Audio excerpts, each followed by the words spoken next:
Man, hold up. Man, hold up. Listen to your mind for the signs, so you never, ever, ever, ever be blind. This is for everybody, everybody going through it. This is for everybody doing everything they can to make it through it. This is for everybody, everybody going through it. This is an invitation to visit my God, and I can help you through it.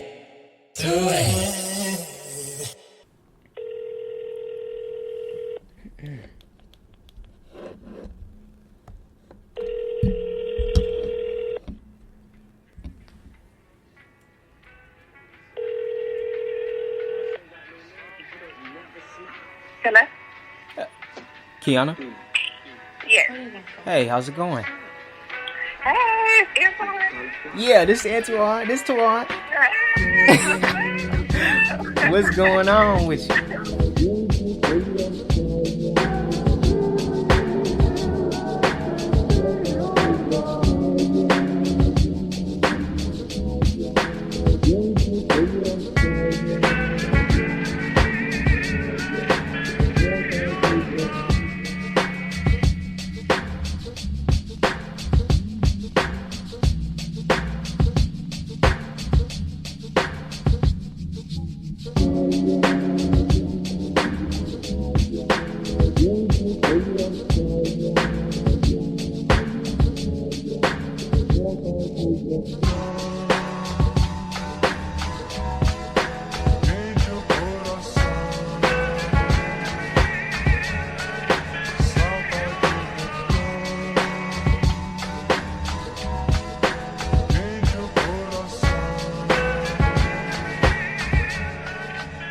What's going on, everybody? This is your boy Antoine, aka Twan, and I am here. I can't even talk, Lord Jesus. I am here with my girl Keonna Anderson. Say hello. Hey, y'all. What's going on? What's going on with you? Nothing much, glad to be here. Still breathing another day. Exactly. Grateful. Exactly. So my girl, she sells hair. Is that right? Yes. She sells virgin hair. Yes, and I'm telling you that her social media is popping, and she got it all down. And so I'm gonna give you a chance to kind of tell the people what you do and all the extra stuff that you do too, and then along the way we'll kind of just dive deep into everything that's been going on in the world, and how it's pretty much kind of affecting or not affecting the flow of your business, or encouraging you or inspiring you. So let's get it popping. Okay. So my business name is Keonna. So if anybody reach out, that's what you'll see. And the hair company is called Keonna Virgin Hair, Kivani. I spell raw hair, virgin hair, and accessories like edge control and stuff. The reason why I came up with it is because I literally have a passion. So now everybody sells hair, but I literally fell in love with hair at first sight back when I was like 7. I was playing with one of my cousins in my cousin's room and found this snatched on ponytail, and I snapped it on, and I instantly fell in love. Since then, I've always rocked weed for like 95% of the time, and I just love it. So I just decided to come up with a business with it. Try not to worry about it. First, it was discouraging because everybody's doing it now. But it's just like, just focus on your passion. People don't want to shop with you, will shop with you.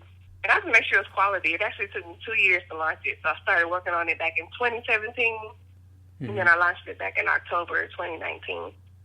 So, yeah, I love it. I really enjoy it. It's hard trying to balance it because I still work full-time. I've been in the corporate world for like 13 years. So I work like 60 hours a week on that job, and then trying to maintain the Keonna and just focusing on it until I can become a full-time entrepreneur. Okay, so that's the ultimate goal. Yes, ultimate goal. I cannot wait to get out of the corporate world. I cannot wait. Okay, so give us a little bit about like the corporate world experience for you. What is what is your field? And of course, if you're comfortable with talking about it, you comfortable talking about it? Yeah. Okay. So the field that you're in, how you got in it, the inspiration of it all, and just kind of dissect that thing. Yeah, so I'm in accounting. I went to school for an accounting. I have an accounting degree and an MBA. I went into accounting because back when I was a kid, I said I wanted to be an entrepreneur. And my mom and dad was like, well, let's be an accountant because then you can't nobody steal your money from you when you do become an entrepreneur. So that's literally why I did it. I mean, I hated it throughout school. But once I got into the actual real world, it was a lot better. And then it's one of those jobs where at first I was just money focused and not necessarily passion focused, which is how I got off track on the entrepreneur world and stuck with corporate. But it's you can always find a job in accounting. And no matter what kind of job you do or what business it is, what industry it is, you can always find an accounting job. So kind of rocked with that. And then it's been, I like it. I don't know if it's because of the city that I live in. So I went to school in San Antonio, lived there for 10 years. Came to Austin, lived there for 2 years, worked there for like 4 years, and now I'm back in Killeen. But I used to drive to Austin to my recent job that I got like a month or so ago. Yeah, it's always like I've always been attracted to Atlanta because a lot of black people are there, and in the corporate world, I've always been the odd one out, always. And it's kind of like I still have my long nails, that's another passion of mine. I still have my hair, still want to wear my hoops, with certain things that I can't do, or they look at you funny, or they treat you different. Or if you try to stand up for yourself, it always comes off. No matter what. I'm always very professional and respectful in the corporate world. Mm-hmm. And it's kind of like no matter what you say, you just kind of looked at a certain type of way. So it's not, I don't really like it. I feel like it's not my area. And I don't know if it's just because there's not a lot of black people or what. Like, for example, like my first corporate job, I was there for 7 years with 1,500 people in the building. And only 4 of us was black. So it's like it's always just a few of us, or maybe I'm the only person type of thing. Yeah. No, I definitely feel like you ain't the only black person to go through that same shit. we all go through it. Like, I think it's just a point of us understanding that, like, somebody got to rise above the bullshit.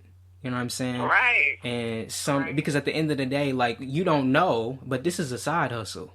Like, this is not really what it is. Like, I'm just here to play the scene like everybody else, Yep. And I had to get to that point, and I was like getting depressed and everything like a year ago. So 2020 was my year of getting spiritually aligned. I took like a week off, and I literally cut the world off, got into nature, was praying to God, and just trying to hear, trying to really hear from Him, because I felt like I wasted so much time, in the corporate world and relationships that didn't, give that kind of effort back, because I put so much effort into both. So where it was kind of like, all right, get yourself together. Time just keeps going, and you're now working on your passion, which is hair and nails, and then also, giving back, which is why part of my hair business is whenever someone purchases something, a portion of it goes to either homeless shelter, animal shelter, because I'm a huge animal person, and a women's shelter, help out with stuff that they need there. So it's kind of like I've always given back. I have over like 300 hours of community service voluntarily, not because I did some stuff, but, just voluntarily. So, just wanted to make sure I gave back. So just a big part of what I do. So I wanted to mix it in with the business. But, so anyways, the 2020, trying to get spiritually aligned, stick with my passions, focus on the talents that God gave me, and just try to find a way to help people that way. And like you said, they don't know. This is temporary. I'm not here to climb the corporate ladder. I'm just trying to do what I can do until I can make it full time. Right, exactly. You know what? You just said a bit of a hustle that I want to break down for the people here because I just feel like it's so valuable. You said something in the sense of, "Damn, I'm high," and I didn't forget. I didn't forget what I thought. Oh, God damn it. Well, I know that at the end of the day, that's what it was as far as like donating. Yeah. People don't understand that working hand in hand with the community is another alternate way to promote. Yeah, it is. It is. So like express really to the people, that experience for you as far as like developing and relationship building and all of that. It is. So usually what I do is I'll like Google somewhere in the community that needs some help, and I'll reach out to somebody there. Maybe the person I'll reach out to, the contact information, they're not the person, but they can always guide me somewhere, and I'll just say, hey, I'm Keonna from Combining Resin Hair. Like, we want to help out. My business want to make sure that we're helping, with the community and whatever you need. And it's always easy, pretty much. Like, it's one of those things where you're like, okay, where do I start? But once you reach out to someone, they can always guide you to who you need to connect with, and they are always more than willing to say, oh, yeah, well, we need this, or hey, come here and do that. It's been a little more tough because I'm more of a hands-on person, so I don't want to just cut a check to somebody and say, here, so go get the stuff that you need type of thing. I like to actually be in the mix, help out, serve the food, pack the boxes, do whatever I need to do there. And it's been a little more difficult now with all this COVID stuff going on. Mm-hmm. But they need the help, and it's stuff that you wouldn't even think about that people need help with. And, buying hair extensions, for example, for most people is a luxury. It's not a necessity. Yeah. So in my eyes, if your priorities aren't straight, you buy these bundles after your rent is paid, then okay, you should be able to help somebody else out. So it's kind of like, why not? And I'm the type of person, when I was a consumer, if I found out somebody was selling XYZ, but then the other company over there was selling something that was similar quality, but they giving back, and I feel like I planted a tree somewhere in South Africa, then I'm going to do that. I'm going to go with that company just because I feel like, okay, I didn't just spend money on myself. I actually helped out. Right. And I planted a tree somewhere. So to me, that was important. So I was just trying to align the business with things that are important to me. Yeah. So that's what's up. I think that's so real. Yeah. And it's always, this is one of those things. Just reach out to the people. Like you said, you can put your name out there. So I run into people and they're like, oh, you sell hair, girl. Where, what's your business card? What's your business name? Stuff like that. So it does. So, that's not my purpose for going out there, but it happens. Like you said, you can get your name out there. Or they like, oh, my homegirl was looking for somewhere to buy some bundles or something. So it happens. Okay. And I see that kind of goes hand in hand with like your mission statement as far as build on quality, purpose, and love. So it seems as if your second nature, or maybe your first nature, is simply connecting with people. Yes, it is. And naturally, I would say that I'm not a social person, but when it comes to like doing something for a cause and volunteering, I've always been into that. So definitely, you'll really hear me talking and chattering and getting with people. So definitely, I just always want to help, because I feel like we all did our part. I don't want to sound cliche, but I feel like if we all did our part, then people wouldn't be struggling. And it's just that simple. Like, we all just lend a hand. Because I remember when this COVID stuff started happening in San Antonio, the food bank, there was like 6,000 people lined up. My heart was broke. I literally was crying that day when I saw that on the news, and I just said a prayer to God, like, what can I do to help? I just felt so bad for them. So, it's kind of like people take what they have for granted, and there's people out here really not eating, that can't eat at all, don't know where their next meal is going to come from. So you just got to find something that touches your heart and just find a way to help, even in the smallest thing, because you focus too much on, well, what am I going to do? All I can give is $10. Well, that $10 goes further than what you think, because some people don't even have that. So it's like, just do what you can do. So I just want to make sure that my business is focused on that, because that's who I am. So I just want to make sure it embodies that as well. Definitely. That's real. So as far as just the development of the world, and as we see that things are transitioning and changing, and now we have the opportunity to see ourselves in a higher light, because now it's pretty much up to us how we're going to transition into this new wave, And so my question to you is that if you have the opportunity to be a part of the community, I guess more full time, because your businesses has transitioned and you've left your 9 to 5, if you're comfortable with it, what type of nonprofit or community-based affiliation would you want to create for the development of our world? I would probably not, just the first thing that pops into my head is probably, I put it into like natural healing, plant-based lifestyle type of thing. I'm not there yet, but I'm 85% there, but I'm really into it. Like, I believe food is healing the soul, so I would probably want to do something like that, where we can create like a black grocery market, food market or something like that, because most of us, we have to go to like an H-E-B or something like that, and just to have like that raw market on the side of the street, or not even on the side of the street, just a building where you can come shop at a black grocery store. Because I can't name not one black grocery store. I don't know if you can, but not one. It's just like, I would want to, not one, right? So it's kind of like, okay, instead of spending all this money at Whole Foods or Trader Joe's or H-E-B or something like that, why don't we just create a black community and start with the food. Again, for me, it goes back to people not being able to eat, you know, and the homeless and all that stuff that I have a heart for. So we'll go back to that and just say, hey, let's provide some quality food. Because another thing is, I feel bad for the people at the food bank, is that a lot of that food is crap, you know, when it comes to when you think about what's really in it. So it's kind of like, why do they have to deal with just that? Why can't they get quality food? And, you know, and I know it's very perishable and it'll go fast, but, you know, so something along that level, that's the first thing I think of that I want to do to give back to the community, just focus on the Black community, focus on our health, what we're eating, what we're putting into our body, even if it's like a food bank type of style where, hey, here goes a box of good stuff. Good, healthy stuff. That's what helps get you going. Yeah. Okay, cool. So we on to something. We on to something today. I see the Lord is working his way.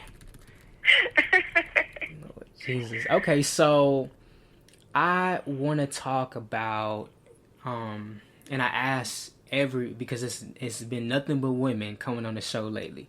So I've been asking every Black woman, how do they experience the world nowadays, and also just periodically through the course of their lives as a Black woman, how have you received the world in which you live in today? I feel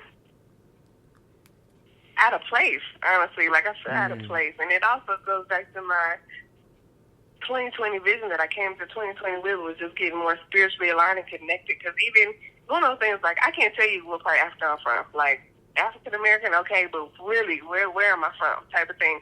So when I really started thinking about that, it just made me sad. Kind of like, wow, you think about the history and how we've all been split up away from our families, don't know our roots, but yet I'm working with these corporate people who's talking about their Irish background or their Scottish background and stuff like that we don't know about. And I just, you know, it breaks my heart to know that all of that was taken from most of us, you know, and we're not able to have that and know exactly where we come from. So I was just trying to, you know, dig deep this year when it came to all of that. And then all of this negativity and racism that's really stepping up, it's just, I feel out of place, and it's unfair because, like, we didn't have to come here. That's how I see it. I feel like we didn't have to come here. We're here. We built this country off of our backs. We're trying to make it, and yet y'all keep on with this evil shit. You know what I'm saying? Like, why? We didn't, like, how dare you drag us over here like some animals and then treat us like shit, and then we're trying to make a way. And, you know, it's just always something. Like, even like I said, even with me in the corporate world, anybody else may look on the outside, but, oh, girl, you doing the damn thing. But no, like, the treatment when you get there on the inside, it ain't no different. They don't give a damn about my bachelor's. They don't give a damn about my MBA. They don't care about none of that. Like, no matter how hard I work, it's always some BS, you know? So it's always like, you know, just being Black.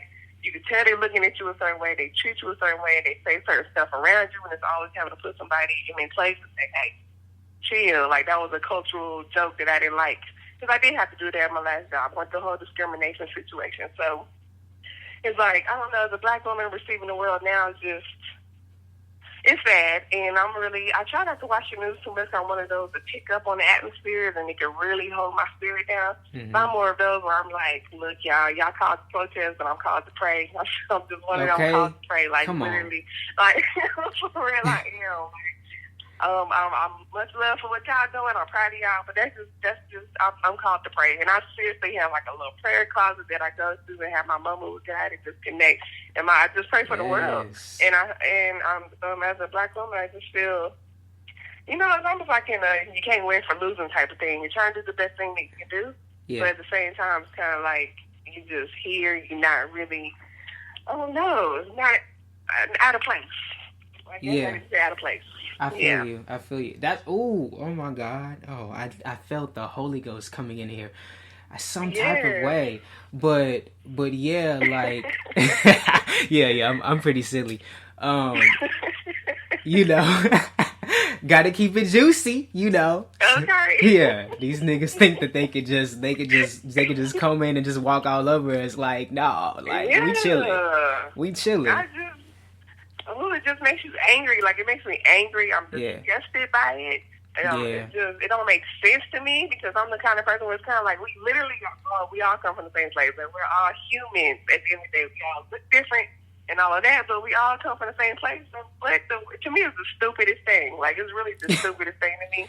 And it's just, it causing us unnecessary pain, you know, and we're just trying to make it. So we're just trying to make it and do our thing And like you said, I just hope I get to a full-time place where I can get out there and really make a difference in the community somehow, some way, because it's just getting real old.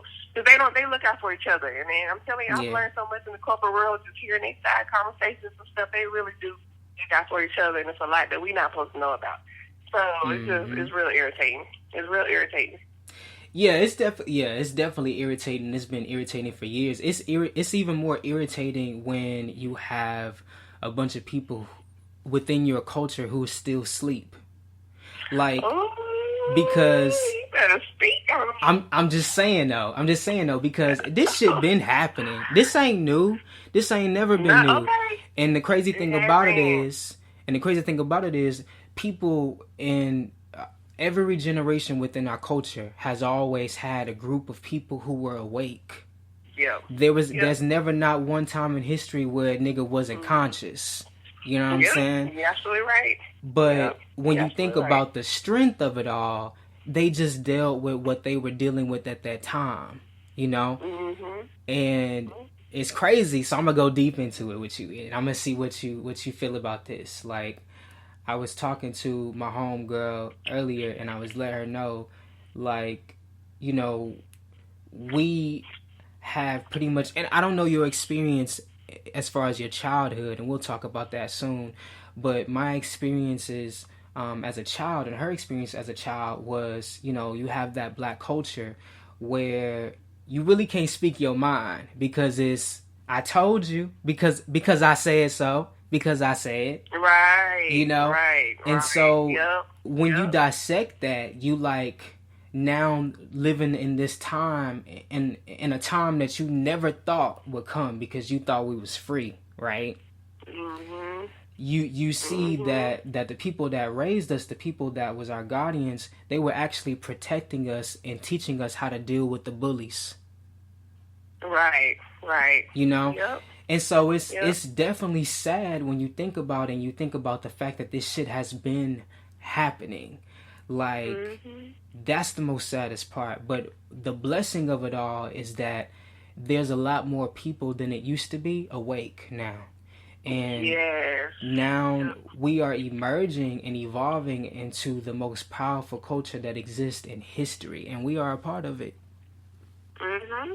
Yeah, you're absolutely right. I had a conversation with my homegirl, too, a couple of days ago. We were talking about that. It was like, it's crazy how you hear about it and you think maybe it's going to happen, and then to actually see it happen out of nowhere, and it's just big right now, and the way it's going, like you said, it's crazy to be a part of it and see it happening now. And it's just so powerful to see everybody, like, coming together, unity, and making a difference. It's huge. And like you said, it's sad. The reason why we have to do it is sad, and it's ridiculous. But the fact, like you said, it's been going on for so long. Like, you just had to learn how to deal with it type of thing, like you said. But, yeah, it's crazy. Yeah, it definitely is. So, okay. So we talked about that. So now let's talk about, like, a little bit of your childhood. What was your experience like as a child? Like in general? Yeah, in general, because, so let me tell you a little bit about the podcast. So, okay, we kind of have reconstructed the structure of a church, because me and my homegirl, we both come from the church, but spiritually we are different. We have evolved, and so the things that we used to believe in, we don't tend to believe in it anymore. We understand that there's a creator, but we just have a stronger relationship with the creator now, Right, and so religion cannot justify or make me feel more connected to it, because it doesn't have an intimate relationship like having that one-on-one relationship with God. So this is pretty much the sanctuary, baby. So just lay it down for us. Let us know exactly your experiences as a child with religion, with spirituality, and with just simply connecting with your family. Okay, so I was fortunate because my parents, they come from a broken home. So they have a rough, traumatic background, and they were basically two people that came together and said, look, even though we went through all of this, even though our childhood wasn't the best, we're going to make sure that when we have kids, we're going to come together and make it a whole lot better. And that's what they did. So I kind of look at my parents like, and they're still married, so I can't come from a home where my parents are married, and I was able to see the real love, see the team, see the sacrifice, and they're actually the why behind a lot of what I do. Mm-hmm. And they, what can I say? They didn't make any excuses. I look at them kind of like they broke a curse. They really did break a generational curse, and I just want to take it to that next level because I have a sister, and me and my sister are just blessed to have the type of parents that we have. So family, we've always been close. My dad was in the military, so he had to travel a lot. But my mom made it to where it felt like he was always there. And I never realized that until maybe like a year ago, and a group of people were talking, and they were like, oh, my dad was never here because he was in the military. But I never looked at it like that. I always looked at it like, my dad was always here. Yeah, he had to go to war and stuff like that. But it was just the way that my mom set it up. So they just had a good teamwork. We always felt like we were together no matter where he was. He even had to go to Kuwait for like 10, 11 years to sacrifice for the family or whatever, and still, we're here.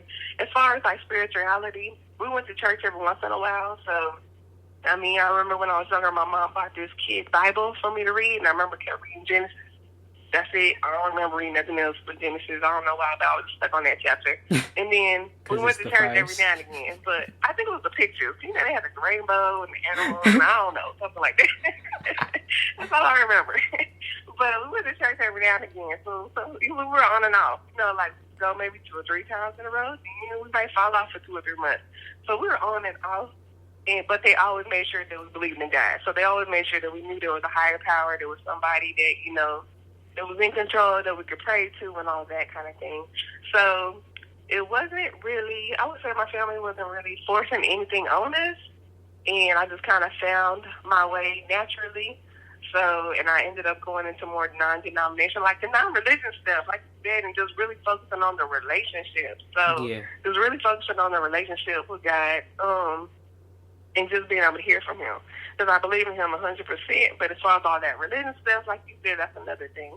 Now, do I go to church still? Like now, I'm more into it than I was when I was younger, just because I'm in this whole journey of being spiritually aligned and trying to learn the word and discern what's real, what's not, because we know the Bible's been written over. We don't know what's true and what's not in it, stuff like that. So just praying for that discernment and whatever else I need to know. And like you said, just having that natural relationship, that real relationship, and going to God and saying, look, being able to say what you need to say to him and hope that he gives you an answer back type of thing. So yeah. You know what? I want to point something out. Ain't it real how niggas, know that something is a translation within a translation, but we still want to search through that hoe.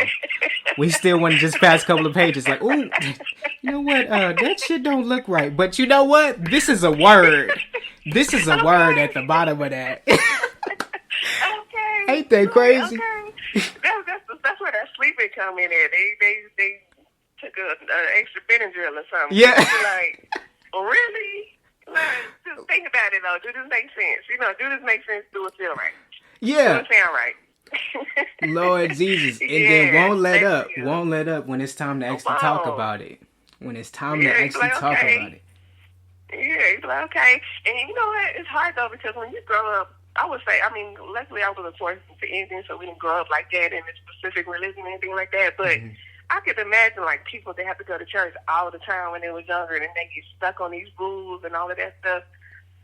It's probably really hard because you have to unlearn. And the reason why I say that is because even with me on this food journey, I'm a natural foodie. Like, I went from eating Big Macs to veggie burgers and mixing Kool-Aid to doing herbal teas. So it's kind of like it's been a process where it's like, dang, I got to unlearn all this stuff. And I know it's tough, but at the same time, you just have to be woke because you don't know how much time we got.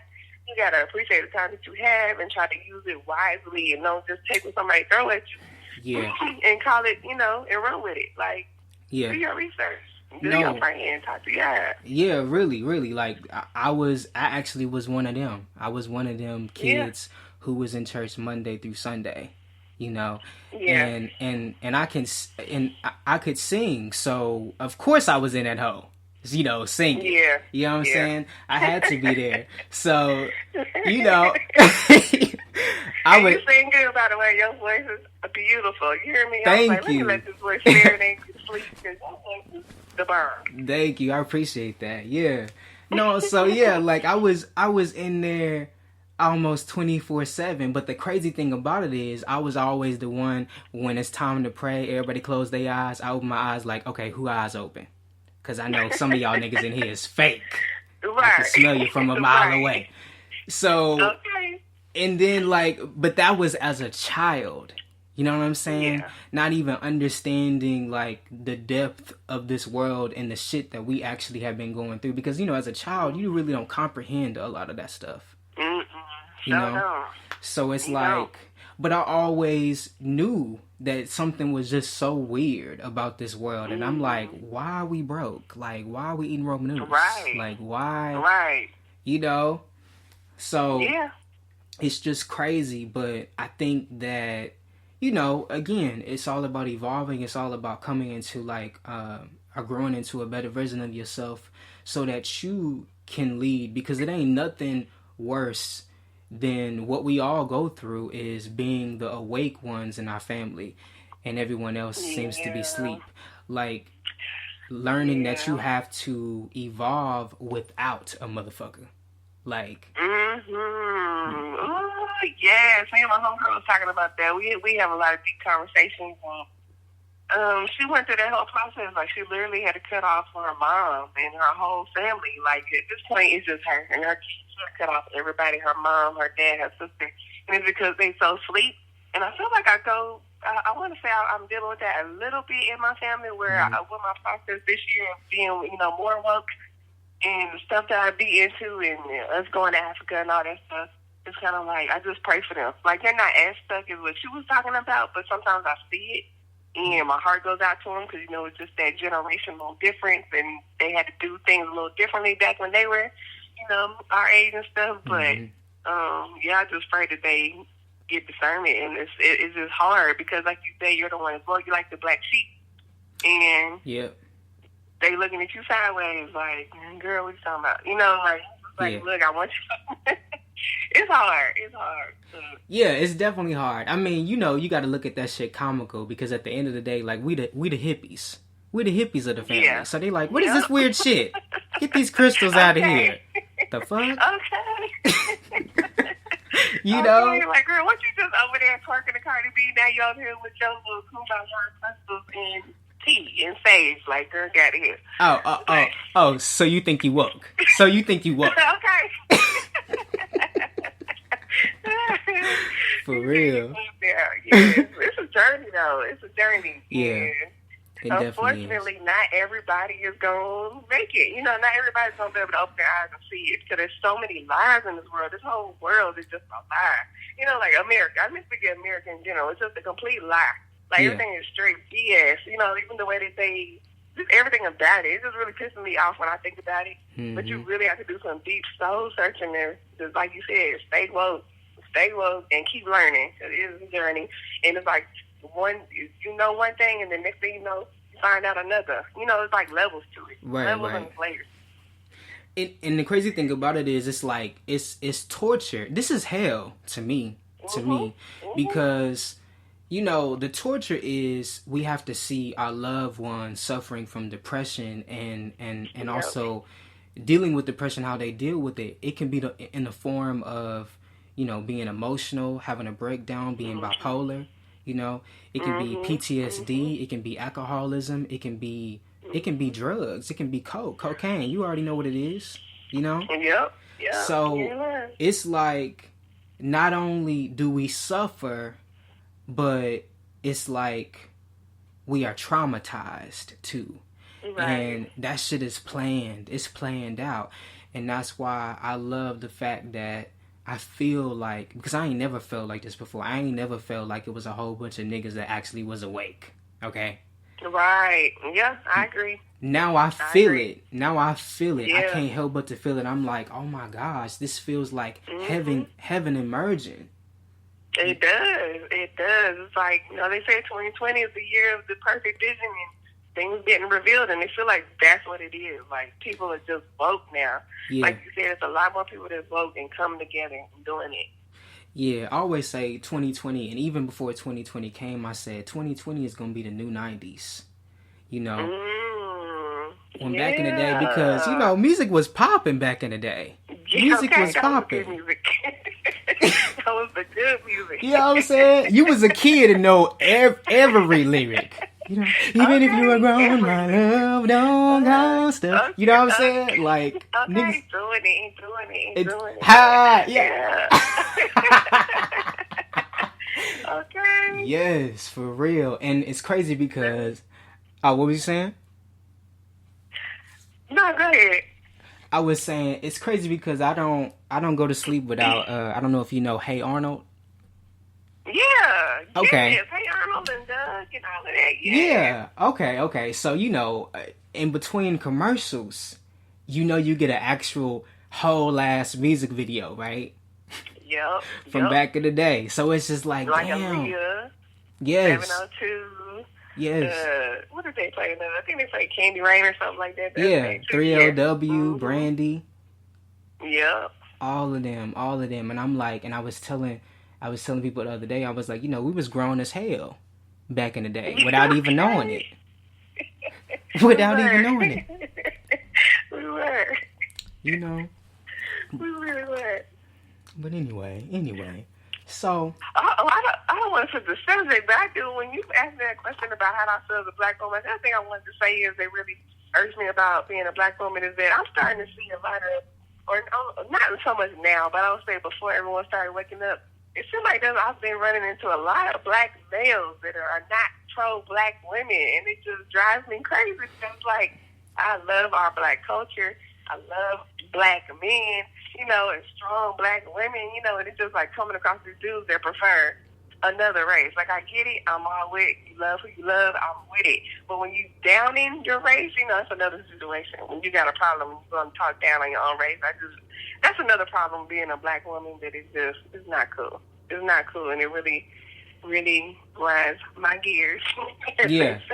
It really grinds my gears because it's kind of like, I remember this one dude said something about, well, black women in last place. Like, okay, so really, like, we're already getting beat up by the world, and people already don't see us as valuable, and we're queens. Mm-hmm. And then it's like you got your own kind speaking against you and looking at us like, oh yeah, I want me a big chick on my side. I want me a Puerto Rico or something like that.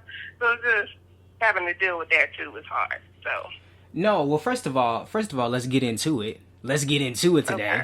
Okay. And secondly, not only are you guys being brought down verbally, but there's a lot of physical abuse going on as well, Mm-hmm. and it's crazy because it's just like the power of a black woman holds so much nurturing within her that it's hard for her to let go, right? Because she loves so passionately, and the crazy thing about it is the man doesn't reciprocate that. He doesn't, and it's crazy because it's like, when you think about it, it's like, nigga, do you feel anything?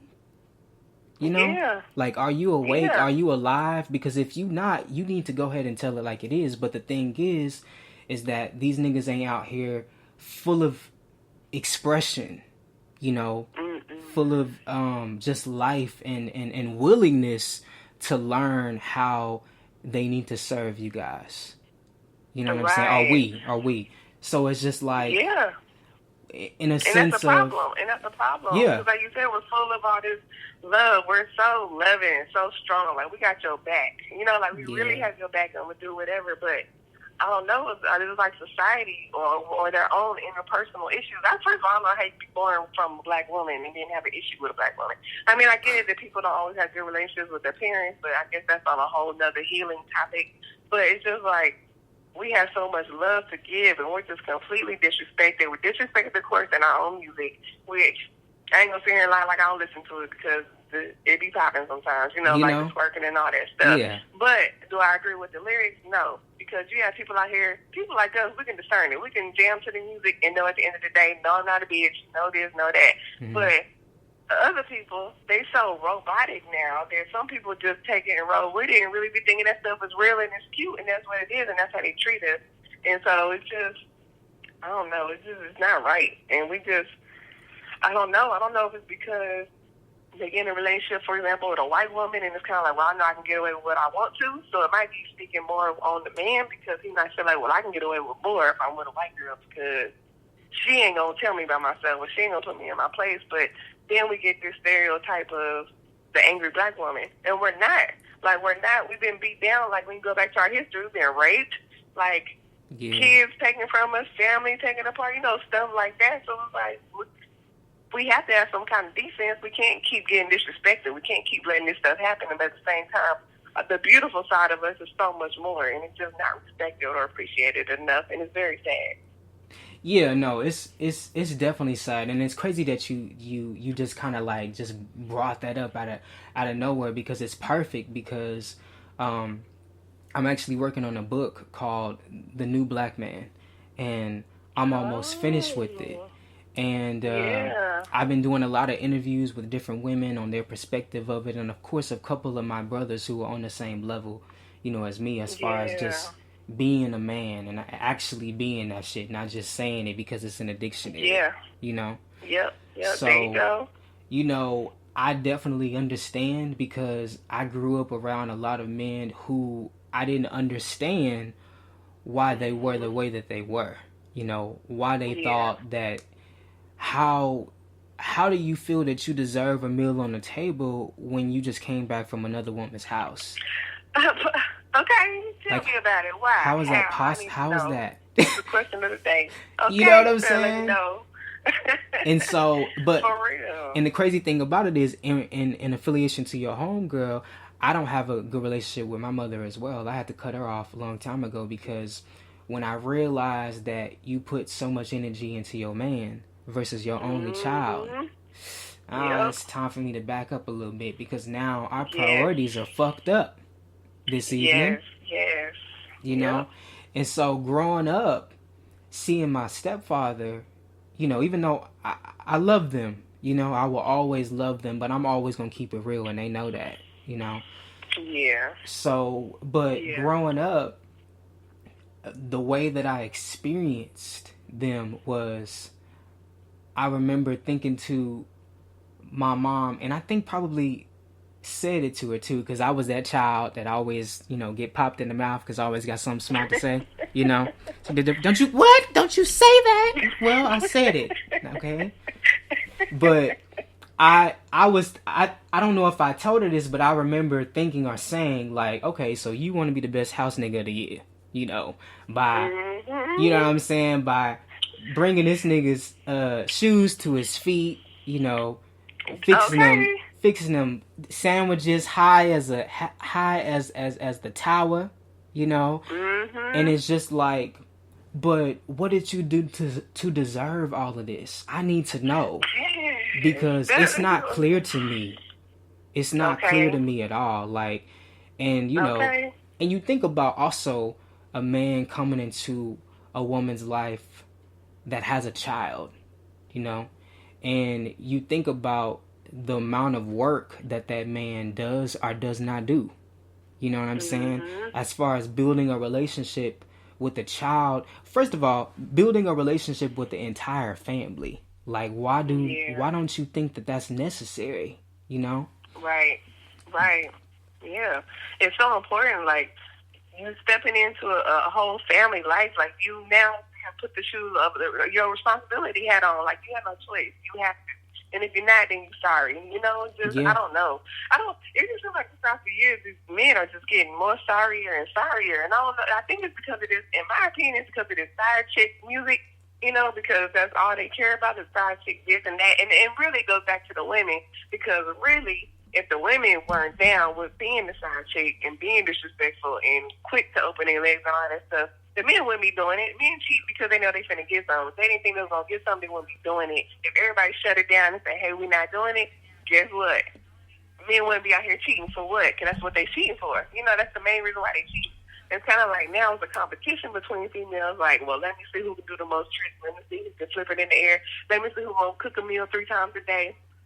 And it's like women feel this need, this unspoken pressure to have to do extra. Like you said, build sandwiches to the ceiling, type of thing. Make sure your shoes are right at the door. With your feet, take your shoes off. It's kind of like, I don't know where that came from. And like you said, I'm about to have the same question, like, what did they do to deserve that? Like, what makes you think I need to bend over backwards to do X, Y, and Z? The music, like, where did that come from?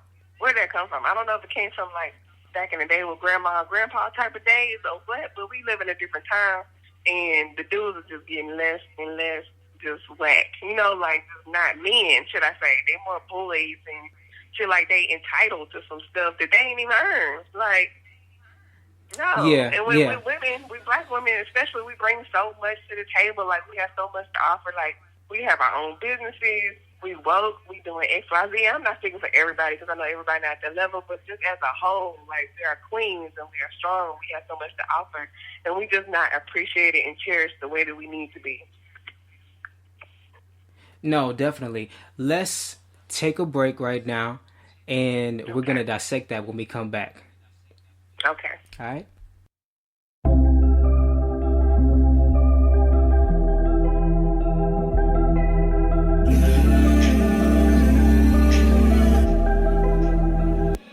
Don't close your eyes, cause I got something to tell you. And don't look at time, cause time is supposed to be forever. Don't say goodbye, yeah.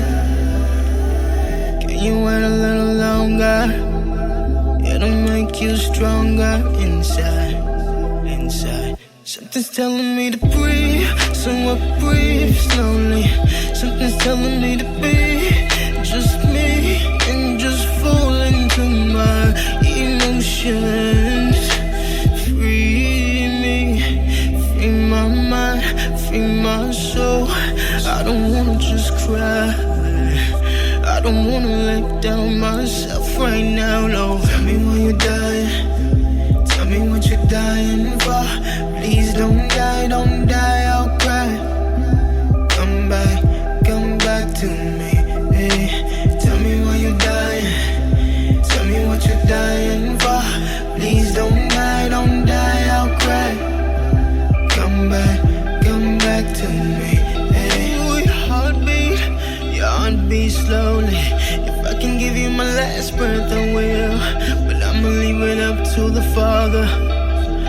Father, why you take a part of me? I can barely stand on my own 2 feet. Ooh, breathe slowly. Oh, breathe slowly. You breathe slowly. Lord, just breathe slow. Tell me why you're dying, tell me what you're dying for. Please don't die, I'll cry. Don't die. Tell me why you're dying, tell me what you're dying for. Please don't die, I'll cry. Come back to me, hey.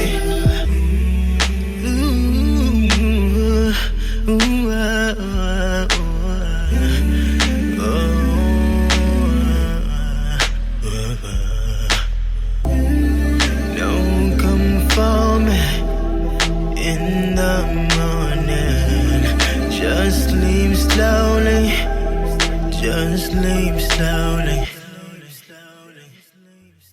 Okay, we back, y'all. This is your boy Antoine, aka Twan. You already know what it is. Back with This Is For Everybody podcast with my girl Keonna. She on the mic? Yes, hey y'all, we back. Okay, so let's get into it. Because we was hype. We was hype on the break, so we gotta stay hype. I kept going. He said break, and I was still going. Yeah, she was like, I don't want to eat. I don't want to eat that.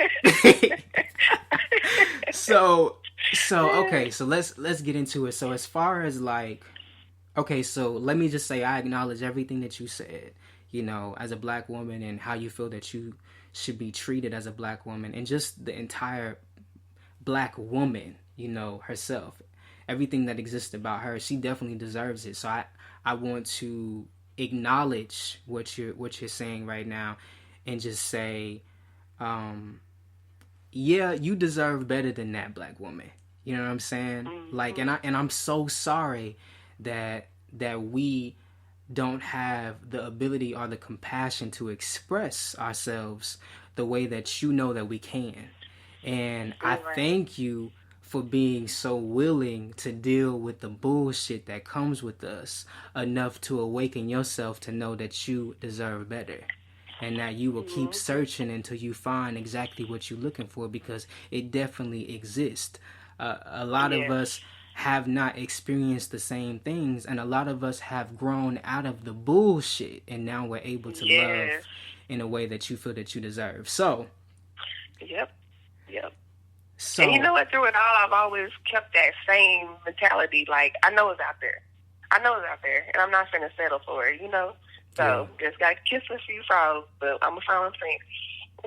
I'm telling you. Yes. Oh my God. Okay, so. Oh wow. Oh Jesus. Okay. So, as far as, I guess, your experiences in the world now, and I know we talked about it, but as far as just kind of going back to it and dissecting it, and the only reason why we're talking about it and bringing it up, because like, this is the sanctuary where we want to just lay shit out on the table, and we want to speak positive things into our futures, so that we can move forward and focus on them. So what do you want to lay out on the table for us, as far as just how do you perceive the world right now, but also a positive response that's in transition to where you're trying to go? A positive response. So the way I see the world now is that more people are woke. As you said earlier, more people are more woke now than we were ever. And it's a beautiful thing to see. And I want people to keep doing it and just do your part. Because, yes, one person can't change the world, but if we all do our part, the world can change. So just focus on the higher power or whatever it is that you believe in. Like, I believe in God, so that's what keeps me going. And honestly, if I didn't believe in God, then I would be sucked into this fear and craziness, that's going on right now. So it's kind of like, try to look beyond the surface. Look beyond the surface. Right now, it's a lot of surface stuff going on. And it's deeper than that. It's like a spiritual warfare type of battle. It's like evil versus good really going on. Some real evil people out here and some real evil stuff going on. So just try to focus on the deeper root of it. Look through it. Look through all of it. Look past the media, especially if you're one of those people that stay in the media all day, every day. You have to look through that, because the media shows what they want to show us. So you just got to pray for truth, pray for discernment, and figure out a way what touches your spirit, how you can do it. Like I said earlier, some people are called to protest. Some people like me are called to pray, or to go out into the community and do other stuff like giving back and helping people there. There's still people out here that can't eat. Even though all this stuff is going on, still people out here that still don't know how that thing's going to get the next meal. So I would just say, find what touches your heart, focus on that, and try not to get too bogged down into the unfairness of it. And know that if we all play our role, then we can make a difference in one way or another. We can. I think it's a beautiful thing, but we have to do it as a unit. So I love to see all these people coming together and playing their part and really making a difference, and seeing it is crazy. Yeah. Okay, so that's real. That's real right there, and that's a good closing. So, can you believe that we didn't talk for a whole last hour? Can you believe that? No. It don't even feel like it. That. It was so fast. I didn't even. Look, I wanted to even talk about the dark skin, light skin thing, because that must be pissing me off too. I can't stand that. Well, let's. No, I'm just playing. No, let's do it. Let's do it. Yeah, we got a little bit of time. I got some shit to do after this. I got some hustles to make or whatever. But we gonna do this. No, we gonna do this because we need to talk about it. Okay, so let's talk about it. What you want to talk about as far as that realm of the thing? So going back to the black woman thing, another thing is this whole dark skin versus light skin. Like, man, like I'm more of a brown skinned girl, and I don't know. I've always had my best friends for some reason have always been dark. They've just always been dark. I never looked at dark versus light, but it just seems like the more these years keep going on, these dudes are all about these light skinned girls and these darker women, and including myself. Like in my last relationship, I was called dark, so we just, eye of the beholder, honestly.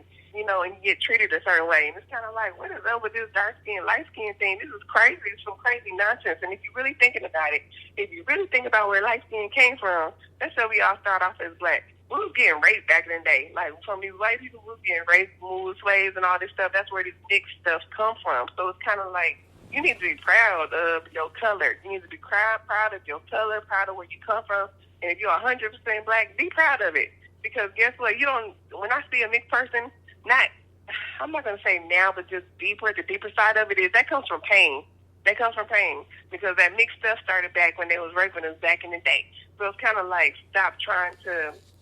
I don't understand why they make one. It's just another way to divide people. Like black is beautiful to me. We're the most beautiful race on this planet. We're the most diverse race on this planet. Like we have a lot of different cultures and backgrounds and shades. And it's just another battle to help divide everybody, and I just don't understand the disrespect. I don't understand the disrespect, and I can't stand it. I can't stand it. Yeah. No, so there's this quote. I don't know if you know, she's a public figure. Her name is Tiffany Pollard, New York.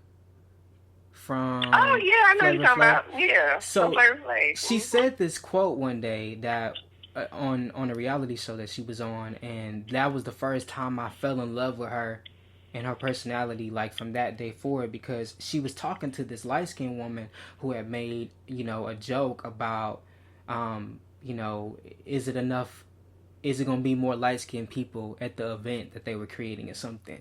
And she went off at the reunion or whatever. I don't blame her. And but she said this quote that I remember from the tea. She said, "If you are black and you stand in it in all shades." Yes. And when she said that, I'm like, oh my God, like, you know what I'm saying? And it's crazy because you never know who a motherfucker is until they have the floor. Till they have the chance to have the floor. And when I tell you she had the floor and she did that shit. She did that. She did that. That's real. Yeah, that's real what she said, and that's what it is. Like, if you love your black people, how dare you sit there and talk down on somebody that's darker or that's lighter, and why? Like, there's no value in that. I just don't get it. Like, I understand that we are all attracted to different things, but to sit there and cause this light skin versus dark skin type of battle is just ridiculous. It don't make no sense to me, and it just shows your ignorance. And it just goes back to those men that don't like black women or don't prefer black women. Like she said, like New York said, you got to stand in it. You rocking with black, rock with it.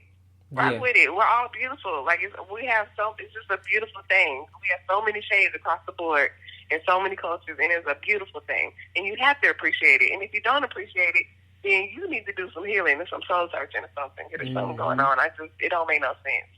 Well, see, that's the thing. That's the thing, though. If you rock with it, then deal with it, nigga. Deal with it. Yeah. Because there's gonna be some shit that you go through that you may not like, but that really is a reflection of what type of man you portray yourself to be. Like, do you have the kahunas, Do you have the things that you need as a man, the tools that you need? Is your toolbox properly filled up? You know what I'm saying? With the correct tools for you to be able to navigate through this life as a man, because it's just like, there's several men out here doing shit. Handling, like doing what they need to do, hustling, providing for their families and making sure that there's a meal on the table 3 times a day. You know what I'm saying? Yes. But and that's not glorified though. That's not glorified. It's not. Really people out here doing it. It's not. Yeah. It's so backwards. It's not glorified because there's a larger percent of men who ain't doing all of that. Yeah. That are getting more praise because, I mean, look at the world we live in and look at the shit that's happening to us as black folks. So all of that is just a translation within a translation from slavery. So that mentality has been adopted from the master. Yeah. Yep. That empowerment shit, that, let me put my ego on my back head ass so you can see it, nigga. You need to see this shit, It's like, niggas out here being pussies, and let's just call it They what are. it is. You know, and They it's are. sad. You know what? And if you tap into it, and when you really tap into it, like, I'm not a man, but just from like the stuff that I listen to and read about, and the podcasts that I listen to, and all of that, when you really tap into it, that's where your true strength comes from. Like, they look at it like it's like their sorriness is a strength, and it's not. It's real weak and it's whack. But it's like the men that are out here really doing it, out here making a change, out here loving their black queens and all of that stuff, standing in their black power and being respectful and full of love. That's where the strength is. And that's when you realize that that's a real man. Like, and they really out here. And unfortunately, for some reason, just in the man culture, they're just not, that message isn't passed down and it's not accepted. And then, of course, you know, like you said, it goes back to the translation, inside of translation, and just another way to keep us down. But it's just sad. Like, people wake up. Just wake up. Like, use your full potential. That's crazy. That's crazy.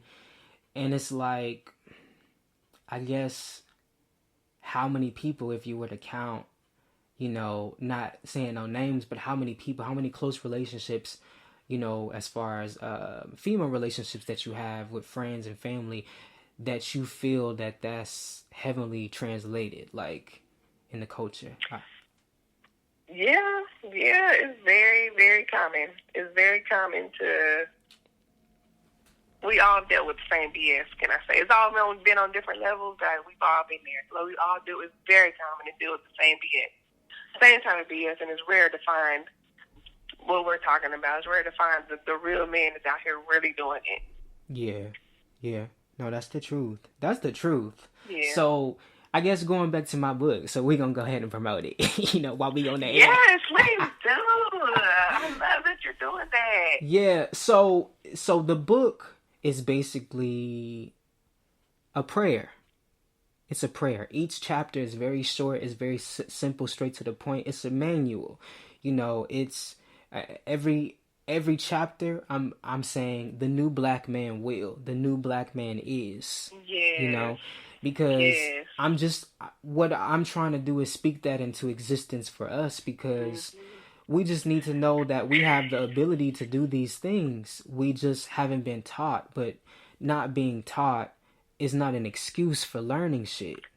There you go. You know? It's not. So, you know, there you go. And shit, okay, well, let's get deeper into it. So, you know, and being a man is getting to know the people and the things around you, you know. Being willing to accept the environment, our environments that are different from what you're used to going through. You know, we live in a world that the foundation is evolution. You can't live in this motherfucker without evolving in some type of way, you know? Yep. So when you live in this type of world, you have to be adaptable to your surroundings, because everything else is growing around you. But you the only stable motherfucker around you, staying in the same place and in the same position. You like that plant that won't grow. It's like, nigga, we've been watering you and we put you directly under the sun, nigga. Why is you still the same height? Not directly under the sun. Yeah, like, these niggas out here like dry plants, nigga. You won't grow, nigga? No. Okay. Like, come on. Oh, good. I know that's right. You speaking facts. You speaking the truth. Like, goodness. Yes. I mean, so it's like, okay, so I'm gonna have to put you, because I've been interviewing women and I've been taking bits and pieces of their interviews and forming it into quotes and promotion to the book. So yes. Okay, I'm getting your what do they call it? What do they call it? Disclosure or whatever. Yeah. Your non-disclosure, whatever they call it. Okay, so on the air. Totally. Ain't that ghetto? That's so ghetto. Well, so as a black woman, you know, if you have the opportunity to be in the science lab, okay, let's just get deep into it. Be in the science lab of the makings of the world and the makings of humanity. what would you what would you be in charge of as far as making sure that if you were the supervisor of a bunch of scientists, coming together and forming the DNA of the new man, what would you like to see in the new black man? Oh, in the new black man, the first thing I want to see is the heart in God. Like, I feel like if you don't have your heart in God, then you really don't have no direction. It's real easy to get lost. You have to believe in a higher power. Like, if you really think that it's just us here on this earth and that's it, you already 10 steps back. So you have to have something that when life gets hard, that you're able to guide yourself, hear from somebody so you can guide your family. So I would say the belief in a higher power and know that there really is a higher power and that this is a spiritual thing that we're in, that we're spiritual beings. So I would say that's number one. Because if not, you're going to deal with life has curveballs, and when a situation come along, you ain't going to know how to handle it if you really think it's a surface human level. So I would say that would be number one. Make sure the heart is on point. And then I would say, what else? Compassion, having compassion. Yeah. Ambition. Respect. And a protector, and a real protector and a provider. Like, just whatever DNA they need is going to cause them to treat their woman like it's a newborn baby. Take care of her, protect her. Like, know that, she's going to have your back and she's going to be 10 toes down and step in and she's going to help carry the load too. But she's a gift. She's a gift, and she's delicate, and she's fragile. And just somebody, just put whatever DNA we need for that. Put some delicacy up in there. What do you want to call it? Throw in some delicacy. No, I felt that word. Can we remix it, chop and screw it, and bring it back to she's a gift? Oh, yeah, okay. Shaya. She's a gift. She's a gift, a gift, y'all. Oh my gosh. Okay, so let's dissect that then. We only got a little bit of time because I'm about to close this thing out, but I want to end it with that. So express to the people, because you are a woman. I can only say by my experiences with the woman, and also like being raised around women, but coming from a woman, like, let's dissect why she is a gift. She is a gift because she embodies so much. I feel like a black woman especially, we have, just going all the way back to our history, we've been through a lot of pain, just like any other black person. We've been through a lot of pain. Our bodies have been violated.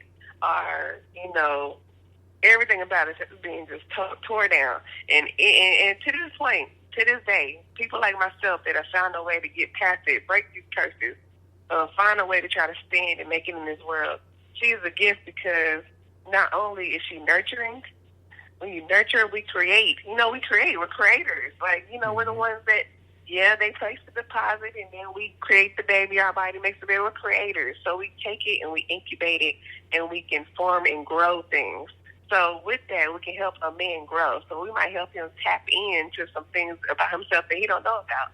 But they have to be open to it. We can't do it for him. We can activate it, but you got to be able to take it and run with it. So I would say that we're a gift because we are nurturers. We help things grow, but we're also strong, meaning that we can carry a load. We can make things happen. We can, do certain things. We're not literally a baby, meaning you have to wait on us hand and foot, but just protect us like one. Protect us like one, because we have a lot to give. We have a lot to give, and we have a beautiful power within us that I feel like no other race has, or gender has, should I say. I feel like we have like a power within us. And really race, I feel like just a black woman is a strong, beautiful gift. We just have this extra oomph inside of us, like some Black Panther stuff. There's some extra DNA inside of us that unfortunately we run across people that don't deserve it. So we maybe don't even get to activate it within ourselves. But we have something so powerful and special within us that with the right person, it can just be a beautiful, beautiful thing. Yeah. Oh, okay. So that was good. Okay. This whole thing was good. This is the realest interview that I've had, okay, in my life. Okay. Okay? Oh, okay. Let's just call it what it is. Okay. And that's what's up. You know what else? It could be that Texas shit. It could be that Yeah, Texas shit because you already that's know what what it it. is. Yeah, you know, it's like, what up, fam? What up, Kim Fam? That's what it is. Okay, I see what it is. Man, that's probably what it is. Yeah. Okay. And Well, I didn't even get to. I feel like even with that last question, I feel like I didn't really say what I'm feeling because I'm not that great of like articulating on the spot. But yeah, it's like one of those where I'm like, let me get back to you. But I'm like, let me go ahead and just say something. But it still didn't even come out the way that I feel it and the power that I feel like that we really have on why we're gifts. There's so much to it. But you know, I'm just actually glad that you have a lot to say because everything that you're saying is dead on. It's beautiful. Like, it's definitely things that people need to hear. It's the realest shit. Like, when I tell you, like, this is actually one of the best interviews that I've had, and I'm just going to say what it is because it's like, you know, you can tell when a person is being vulnerable and being completely open and being real because at this point, we just need to do that.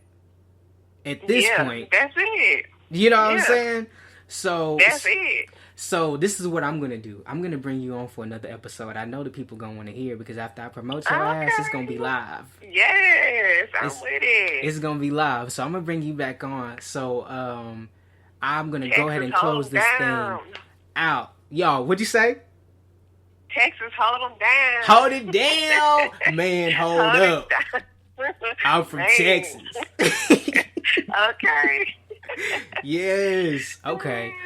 All right. So we out of here, y'all. This is your boy Antoine, aka Twan. Well, this is for everybody podcast. You already know what it is. Go put in your letters at our email. This is for everybody podcast at gmail.com. You can also check us out on Instagram and Facebook. We live. We're a little bit behind because we on CP time. But you know what though? When you're the only nigga doing shit, then you just gotta do what you gotta do, okay? You need to be patient and just support a nigga, okay?